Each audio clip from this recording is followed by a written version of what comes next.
The massive alien station floated like a forgotten god in the black void. Lights flickered along its outer hull, and hundreds of species moved through its twisting halls. But in one small room near the center, two beings sat across from each. Other and neither looked pleased. Princess Alira of the Yanthari Dominion was tall, slender and glowing with faint violet light. Her silver robes shimmered as she crossed her arms. She looked at the human in front of her with an expression of boredom mixed with disgust. "You smell like rusted iron and burnt oil," she said, nose wrinkling. "Is that your idea of cologne?" Sergeant Jack Rourke didn't answer. He just sat there in his heavy armor, the surface scratched from old battles. His helmet rested on the table, revealing a face lined with quiet strength and tired eyes. Alira leaned forward, her voice like ice. "You humans really think you're important to the Alliance, don't you? That armor, it's so primitive. Why do you wear it all the time? Afraid of a little scratch?" Jack finally looked at her. "I wear it," he said slowly, "because I'm usually the one standing between people like you and the monsters outside." The princess laughed, but it was not a kind laugh. "Monsters? Please. If there were monsters here, I'd sense them. I'm a class for Scion. Your kind still uses fire to cook meat." Jack said nothing more. He had learned long ago that arguments weren't won with words, at least not against royalty. The walls trembled. A voice came through the overhead speakers. "Security breach in Sector 9. Emergency lockdown initiated. All diplomats, return to safe zones." Red lights began to flash. Alira frowned and stood quickly. "What's happening?" she asked. Jack was already moving, locking his helmet into place. His voice was muffled now, calm but sharp. "Close. This might not be a drill." "Are you serious?" Lyra asked. "I'm a princess. I should be escorted to thee." Before she could finish, Jack grabbed a weapon from the wall and handed her a small energy shield. "You want to survive?" he said, "then move." The princess was stunned. No one spoke to her like that. She followed. The dark tunnels they moved through side passages and maintenance corridors. The air grew colder, the lights dimmer. Every now and then strange sounds echoed through the vents, hissing, clicking, scratching. "This area is unguarded," Alira said, eyes glowing slightly as she tried to scan the air with her mind. "I don't sense anything, but that's the problem," Jack interrupted. "If you sensed something, I'd worry less." Lyra scowled. "You think you're smarter than the High Scion of the Yanthari?" "Yanthari?" "I think," Jack replied, "that armor and instincts have kept me alive longer than most Yanthari have been born." "Oh." She narrowed her eyes, but she was starting to feel something she didn't like. Uncertainty. Jack led her to a locked access door. He crouched, plugged a small device into the panel, and started overriding the controls. Alira leaned against the wall. "You humans are such brutes. You don't build things, you break them." Jack gave a short laugh. You'd be surprised how often breaking things saves lives. The door hissed open. The chamber of blood inside. The air was thick and wrong. The lights barely worked. Black marks were splashed on the walls. Jack moved forward carefully, scanning for heat signatures. Alira stepped behind him, suddenly silent. They found the bodies of two security drones, both torn apart. Metal limbs were scattered like toys. But there was no enemy in sight. Alira spoke quietly. "No mines? Nothing. It's empty. Dead." "That's what worries me," Jack said. A long, deep growl came from the ceiling. Alira looked up too late. Something dropped. Fast and silent. Jack grabbed her and shoved her to the floor just as a claw sliced the air above them. The beast landed with a snarl. 8 limbs, sharp bone plates, no eyes. It didn't need eyes. Jack rolled, pulled his plasma rifle, and fired 3 rounds into its chest. It shrieked, more angry than hurt, and vanished back into the shadows. Alira gasped. That thing had no presence. It was invisible to my mind. "They're called void crawlers," Jack said, breathing hard. "Built to hunt psionics. Your powers make you a target. My armor makes me bait." He stood and reloaded. Yeah, you see why I wear it. The princess didn't answer. She had gone pale. Escape. In realization, they ran. Twice more the beast tried to ambush them. Twice more, Jack blocked it, took a hit to the shoulder. His armor sparked and cracked. But he didn't stop moving. They reached a security checkpoint and sealed the doors behind them. Jack slumped to the ground, breathing heavily. Alira looked at him differently now. You fought it. You didn't even hesitate. Jack took off his helmet, sweat pouring down his face. That's what soldiers do. But you're just a human, she whispered. He looked at her, not angry, just tired. We fought things that would make your skin crawl. We've survived worlds that tried to kill us every minute of every day. We're not the smartest, not the fastest. But we don't stop. And that's why we're here. Lyra sat beside him, quiet for once. She looked down at her hands, glowing. Faintly, I thought I was stronger than you, she admitted. Jack smiled, just a little. Everyone does, he said, till it matters. The emergency checkpoint was quiet now. Sergeant Jack Rourke sat near a metal wall, one hand holding his injured shoulder. Sparks flickered from his armor. Across from him, Princess Alira of the Yonthari sat with her knees pulled close to her chest. Her glowing hair was dim now, and her proud expression had faded. Neither of them spoke for a while. Then Alira broke the silence. That thing she said softly? It moved like a shadow. I should have felt it. I always feel danger. Looked up, his voice steady. That's why they were made. To kill people like you, she frowned. What do you mean? He leaned his head back against the wall, closed his eyes, and spoke like he'd told this story before, but not often. They were created during the Scion Wars, built by the Ashari to hunt telepaths. No brain signals, no fear. They move in silence, strike fast, never give warning. She shivered. But the Ashari are extinct. Jack opened his eyes, and someone found their tech. Lara stood up and paced the small room. This is bigger than a normal breach. If a void crawler is here, the entire station is at risk. We must inform the command center, Jack agreed. But first he checked his armor. One side was nearly useless. The power pack cracked, sensors gone. His left shoulder plate had a deep claw gash. Internal systems kept warning him of critical failure. He sighed. Armor's dying, he muttered. We'll have to do this the hard way. Alira raised an eyebrow. Isn't this the hard way already? Jack smirked but said nothing.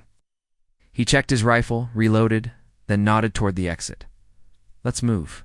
Gate back into darkness, they made their way into an old maintenance tunnel. This part of the station was cold and empty. Pipes hissed above their heads. The lights flickered weakly, casting long shadows.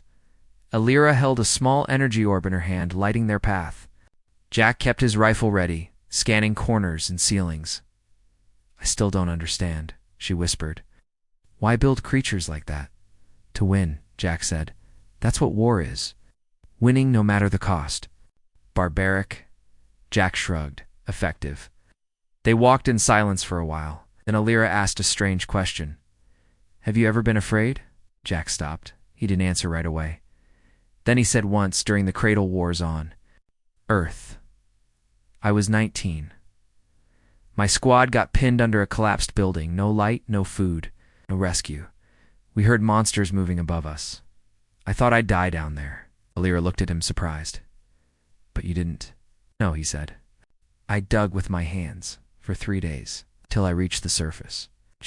She was silent. For the first time, she felt something she never expected. Respect. The reactor maps. They reached an old terminal. Jack plugged in his wrist device and brought up a map of the station here, he said, pointing. The central reactor? That's where the power feeds are going dark? I guess that's where the creature is nesting? Lyra frowned. The reactor is heavily shielded. No teleport access. No air support. That's dangerous. Jack smiled. Dangerous means we're close. They planned a route. Jack would take the lead. Alira would use her psionics to scan for life signs, even though the creature wouldn't appear, might help find survivors. Just before they left, Alira stopped him. You could leave me here? Go alone. Jack shook his head. No, you're faster than me, smarter, and I've seen you stay calm under fire. I need you. Her eyes widened slightly. You trust me? You're a pain. But you're not useless. Lyra smiled for the first time in hours. It was small, but real. The nest, the reactor area, was darker than the rest of the station. Black vines of biotech materials stretched across the walls. Some pulsed like veins. Strange eggs sat in corners, half melted into the metal. The air was thick, humid, and full of whispers. Not sound, but feelings. Fear, hunger, rage, Jack whispered, were close. Suddenly, they heard a sound. Footsteps. Jack raised his rifle. Alira scanned the area with her mind. Wait, she said. Someone's alive. A figure stumbled into view. It was a station tech officer, bleeding and limping. He looked up. Eyes wide, and screamed, "It's behind me." Before anyone could react, the void crawler dropped from the ceiling again. This time, didn't attack Jack. It went straight for Alira. She raised her energy shield, but the creature's claws shattered it like glass. She screamed and fell backward, blood on her arm. Jack roared and fired, hitting the beast in the side. Turned on him fast, angry, monstrous. Jack dodged, rolled, and fired again. But it didn't stop. His armor's power core blinked red. Alira crawled to her knees and, through the pain, reached into the creature's mind, but found nothing. Only a dark, empty hole. She focused harder, not to read it, but to blind it. A sudden blast of psionic force hit the beast's nerves. It stumbled just long enough for Jack to leap forward and slam his last charge grenade into its chest. He grabbed Alira and dove behind a crate. Boom. The explosion echoed through the chamber. Black smoke filled the air. Chunks of bone and metal flew in all directions. When it cleared, the beast was gone. Dead. Finally, the broken soldier Jack pulled off his helmet. His face was pale. Blood poured from his cracked side panel. His arm hung. Loosely broken, but he smiled. Not bad for a primitive, huh? He said through clenched teeth. Alira was shaking. Her own arm was bleeding. But she crawled to his side and helped him sit up. You saved me, she whispered. Again. Act. Shrugged habit. They both laughed, though it hurt. Alira touched his shoulder gently. Her voice was softer now. I judged you before I knew you. Thought you were just a brute in armor. Jack looked at her, his eyes calm and honest. And now? She paused, then said, now I think. You're a warrior, a real one. Sat there in silence for a while, sounds of alarms fading into the background, back to the light rescue. Teams arrived 20 minutes later. Medics treated their wounds. The station was secured. The nest was sealed, and Alliance investigators began scanning the remains of the void crawler. Jack and Alira were taken to the upper deck for rest. Before partying, she looked at him one last time. I owe you my life. Sergeant Jack nodded, just doing my job. She smiled. Maybe next time you'll let me do mine too. Jack chuckled. Deal. Yes. As she walked away, Jack watched her, not as a princess, but as someone who had changed. As someone who had seen the truth behind the armor, and she had earned his respect too. The medical bay was quiet. Jack Rourke sat on the edge of the exam table. His armor lay on the floor beside him, damaged and blackened. Sparks flickered from its chest plate, and deep scratches showed where the void crawler had nearly torn through. Faint humming sound came from the machines monitoring his vitals. He ignored them. His left arm was bandaged. His ribs ached. His face had a fresh scar across his jaw. But he was still breathing. That was enough. Across the room, Princess Alira sat in a chair, watching him. For the first time since they'd met, Jack wasn't hidden behind his armor. No helmet. No plates. No voice filters. Just a man, and Alira stared not because he was handsome, though he was, in a rough, tired way, but because of what she saw. His skin was covered in scars. Old ones, new ones, thin, thick, some long and deep, others like burns. His body looked like it had been through 100 wars. She had never seen anything like it. "What happened to you?" she whispered. Jack looked at her. His eyes were calm. But there was something behind them, a quiet storm that had never truly gone away. "Life happened," he said. She stood slowly, walking toward him. Her golden robe brushed the clean floor. For once there was no pride in her walk. No royal attitude, just curiosity, and something like respect. Scars and Storia Solera stopped a few steps away. "Your body. It's marked like a warrior's poem." Jack raised an eyebrow. Never heard it put that way before. She hesitated, then pointed gently at a deep scar across his ribs. "That one." He touched it. "Sniper round. Cradle war. Took it while pulling a teammate out of a fire zone." She pointed again. "That burn on your back? Escape pod crash. Frozen planet? No rescue for 8 days." She said nothing for a moment, then softly asked, "Why keep fighting? Why not quit?" Jack looked down at his hands, strong but tired, worn, because someone has to stand when everyone else falls. "That's what humans do," Alira sat beside him. For a while they said nothing, just silence. She had mocked him before, called him a brute, laughed at his armor. But now, seeing the man underneath his wounds, his strength, his silence, she understood something new. The armor didn't make Jack strong. He made the armor strong. Truth between enemies, Jack leaned forward, wincing. "Slightly from his injuries, you thought I was just a weapon, soldier without a mind?" Alira nodded slowly. "I did. I don't blame you," Jack said. "Most people only see the surface." She looked at him closely. "More than that? You're still human. You still feel things." He nodded. "We bleed. We hurt. But we keep moving." She tilted her head. "If one day you couldn't keep moving."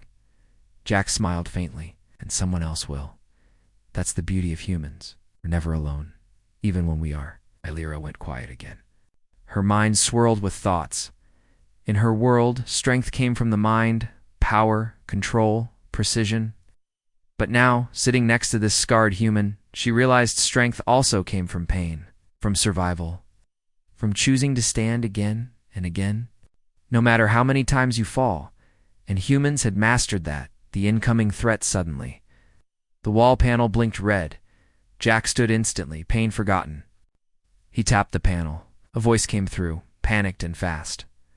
"Commander Rourke, we've picked up movement near the core array. Other life form, bigger, faster, multiple heat signatures. Yes. The nest may not be fully cleared." Jack's jaw tightened. He grabbed the remains of his armor, then paused. Half of it was unusable. The core battery had melted. The left arm was destroyed. Sensors were offline. He looked at Alira. "I can't wear it," he said. "Too damaged." "Slow me down." She stared at him. "Then what will you do?" Then picked up his rifle, checked the charge, and walked to the door. "Fight anyway." No armor, no fear. The maintenance level near the core was filled with smoke and flickering lights. Security drones hovered around the outer chamber, but none would enter. Something inside had spooked them. Jack stepped into the gloom, unarmored. Alira followed him, holding a psionic shield in one hand, despite her earlier injury. "You don't have to do this," she told him. He glanced back. "Neither do you." She smiled faintly. "I'm not doing it for duty. I'm doing it because you did." The two of them moved through the broken corridor. Then they heard it, the growling. Not one, but many. Eyes opened in the dark, cold, white. Soulless, void spawn, smaller versions of the creature they fought earlier. Half finished, but deadly. Jack raised his rifle. "Get ready." They came fast. Jack moved like a storm. No armor, no shield, just reflexes and raw instinct. He fired clean, short bursts. Hit, move, reload, spin, strike. One of the creatures leaped at him. He rolled, caught it midair, and slammed it against the wall with a broken pipe. Another snapped at Alira. "Atch!" She raised her hand and unleashed a wave of psionic force. blasting it back. They fought side by side, soldier and princess, mind and muscle. They didn't speak. They didn't need to. The silence after 10 long minutes, it was over. The floor was littered with twitching bodies. Smoke filled the air. The faint hum of the core chamber glowed behind them. Jack dropped his empty rifle and leaned against the wall, breathing hard. Alira sat on the floor, her face shining with sweat. Her powers drained, but they were alive.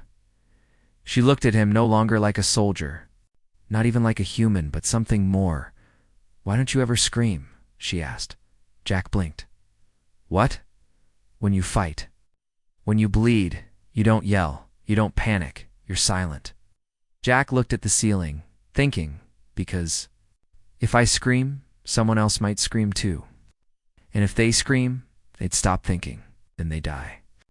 Alira stared. He hadn't just removed his armor. He had removed every illusion. He was not a machine, not a mindless fighter. He was a wall, quiet, steady, relentless, and not even monsters from the dark could move him. A new kind. Of respect later, when the deck was secure and the threat gone, they returned to the upper levels. Medical teams rushed in. Commanders praised Jack. Scientists wanted Alira's report. Lights were back.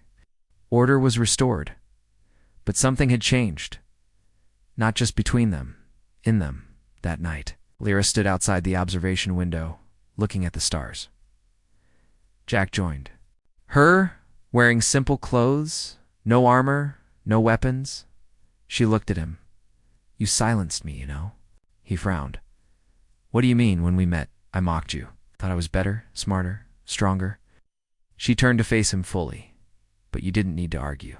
You didn't need words. You just showed me who you are, without saying a thing."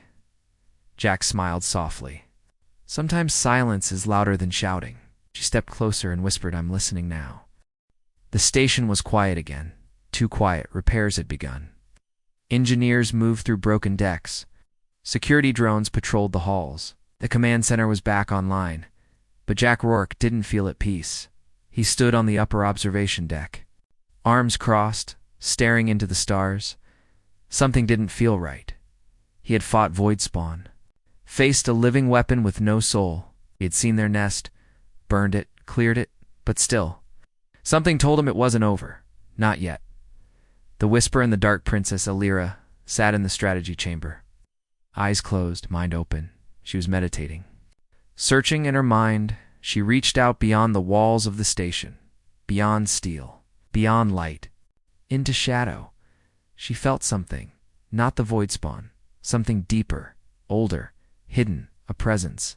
Cold and patient, it spoke to her not in words, but in feelings. "You saw my children, but not me." She gasped and opened her eyes. A warning pulsed. Through her chest, the real threat hadn't shown itself yet. Meeting of truths, Jack. And Alira met again in the war room. She didn't waste time. "There's another mind here."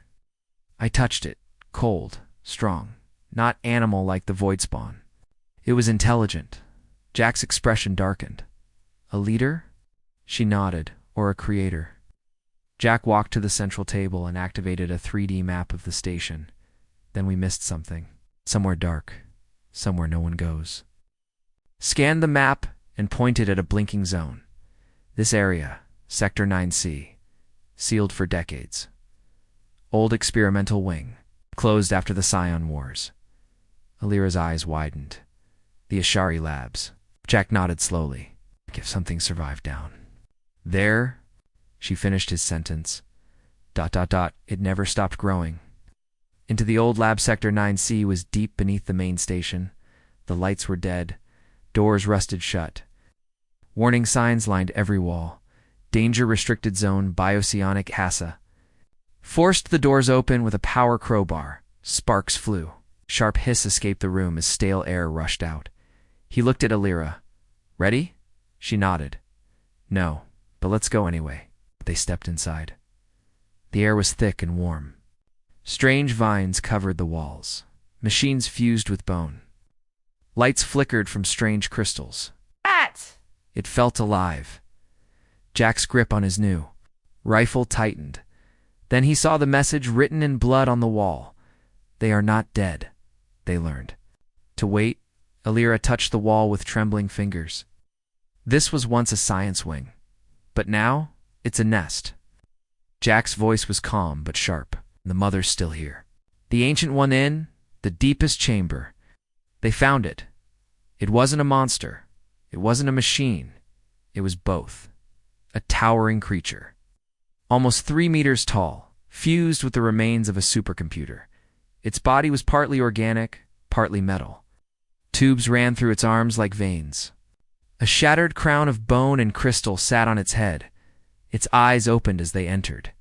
And it smiled. You finally arrived, it said. Its voice echoed like metal dragged across stone. Jack raised his rifle. Who are you? It laughed. I was. Once called Director Izar, the last Ashari. When the war ended, I chose not to die. I evolved. Alir's face went pale. You fused with the void. Izar tilted his head. Became perfect. Beyond flesh, beyond thought. My children were only the beginning. You destroyed some of them. Good. You've proven you're worthy. Jack stepped forward. Worthy of what? Izar's voice lowered. To be my next shell, the offer really raw's hands began to glow. Psionic energy swirled around her.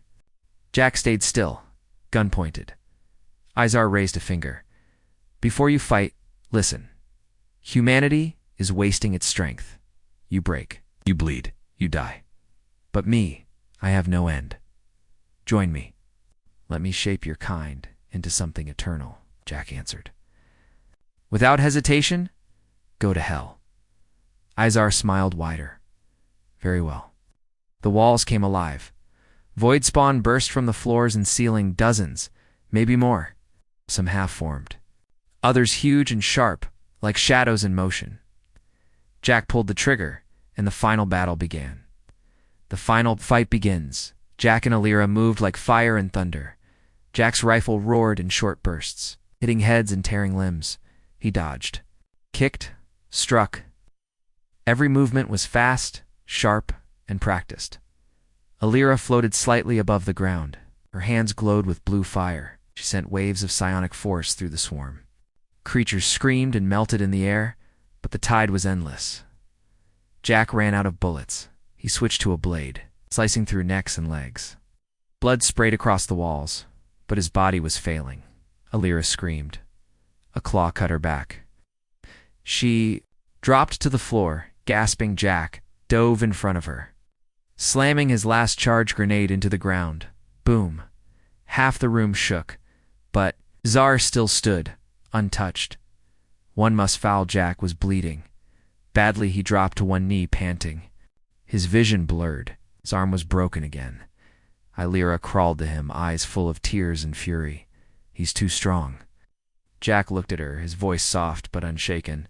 No, he's just never been hit the right way. She frowned. What? Do you mean he grabbed something from his belt? Small device? Plasma detonator. This thing has enough power to crack a moon's surface. Her eyes widened. You'll die. Jack smiled. So will he. He stood up.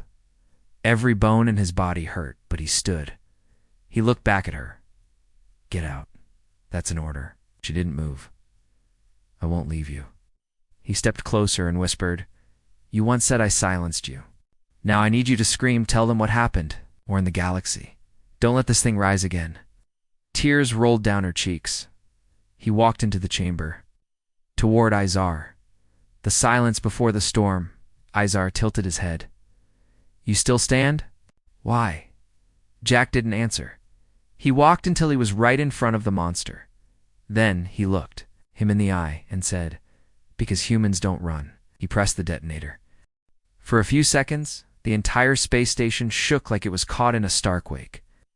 Then a deep explosion rumbled from the heart of Sector 9C. Bright white light flashed through the walls. Then it vanished. Everything stopped. The power cut out. Lights dimmed. Then emergency lights flickered back to life. Princess Alira lay on the floor of a corridor, her face bloody. Her energy almost gone. She had been thrown by the blast far from the main chamber. But she was alive. She opened her eyes, coughed hard, and tried to stand. The floor beneath her feet was cracked. The walls had melted. And behind her, there was nothing. The lab was gone. Gone with the monster. Gone with the man who stayed behind. The silence. After heroism, they found her 2 hours later. Search drones, rescue workers. Medics all came rushing through the broken levels of the station. She didn't speak. Much, just for words. He stayed behind. Jack. Her voice was flat, hollow. The doctors tried to give her medicine. The generals wanted answers. The royals demanded reports. But Alira stayed silent, because she remembered something.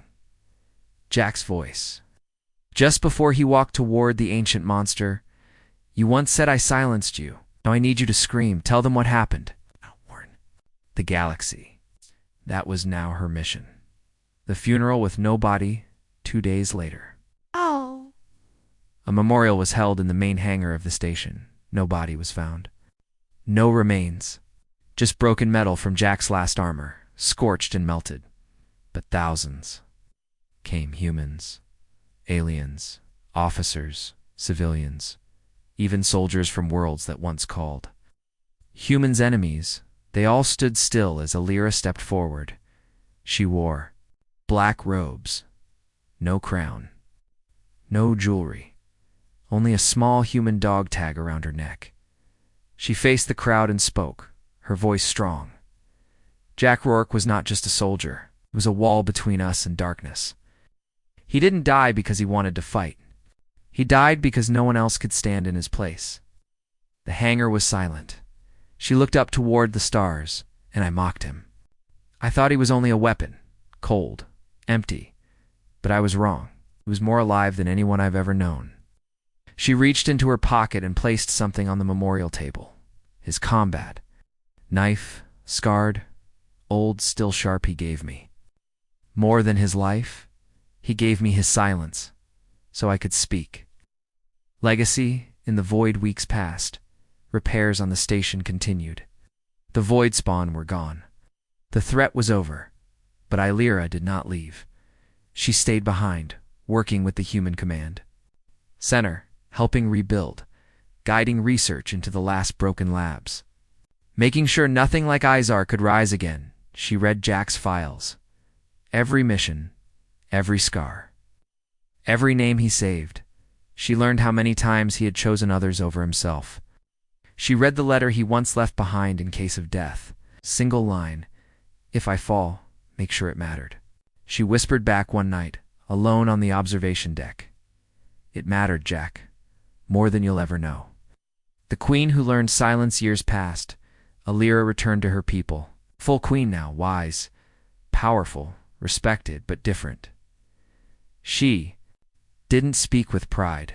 She spoke with truth. She didn't command with fear. She led with strength. Whenever war threatened, she remembered the human who stood when no one else would, and she stopped it. Whenever soldiers asked, "Why should we fight for others?" she told them about Jack Rourke, the man who removed his armor and became legend, a human among stars across the galaxy. People began to speak his name. Some said he was the ghost of the station. Others called him the last shield. In human colonies, statues were built. In alien cities, poems were written, but one story became the most famous, told from ship to ship. World to world, there was a time when an alien princess mocked a human soldier. She thought he was dumb, slow, and weak. But when monsters came, he didn't hide. When death rose, he didn't run. He took off his armor, faced the beast, and said, "Humans don't run," and he never came back. The final message one night, a deep space scout ship picked up a strange signal.